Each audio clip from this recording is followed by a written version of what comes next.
martial law for our protection. I talk to God, but it's long distance and I lost reception. Forest fires and oil spills are the awful lessons. I'm just waiting for the devil to take over heaven. This is biblical, I swear it's in the Bible. We keep killing one another and we dying for survival. We used to fight for peace, we put our flowers in their rifles. Now we're about to be extinct, every man, woman, and child. If it's the end of the world, I will do better next time. Oh yeah, I know it. Yeah, I know it. If it's the end of the world, I know that I have lived my life to the fullest. Yeah, the fullest. We stood on top of mountains, we've been to space. Democrat presidential candidate Robert F. Kennedy Jr. claimed that President Biden's mobilization of troops to support Operation Atlantic Resolve is preparation for a ground war with Russia.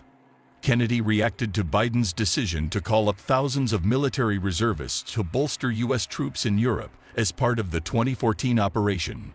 President Biden just called up 3,000 reservists to augment U.S. troops in Europe as part of Operation Atlantic Resolve, Kennedy tweeted on Friday.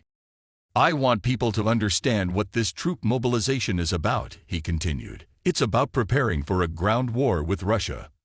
On Thursday, Biden announced that his administration is mustering reserve troops to ensure the effective conduct of Operation Atlantic Resolve in and around the United States European Command's area of responsibility.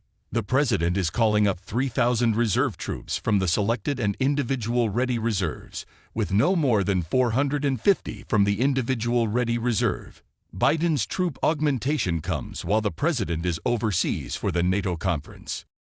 Republicans blasted President Biden's decision to call up thousands of armed forces reserve members to bolster the troops for the effective conduct of a military operation. "This is reckless and dangerous," Texas GOP Senator Ted Cruz tweeted. "I want to see Putin defeated, but under no circumstances should U.S. servicemen and women be sent to fight in Ukraine. Biden's weakness started this war, and now he's threatening to put our military in a shooting war with Russia," Cruz added. GOP Utah Senator Mike Lee weighed in on the president's European mobilization in a Twitter thread, warning the move is daring Russia to shoot first. "I've been trying to figure out what this means. Bottom line up front, President Biden is arguably walking the U.S. up to the line of war and daring Russia to shoot first," Lee wrote. Lee noted that Operation Atlantic Resolve has been ongoing since 2014 and that under U.S. law, Biden can only augment troops in named operations for up to a full year.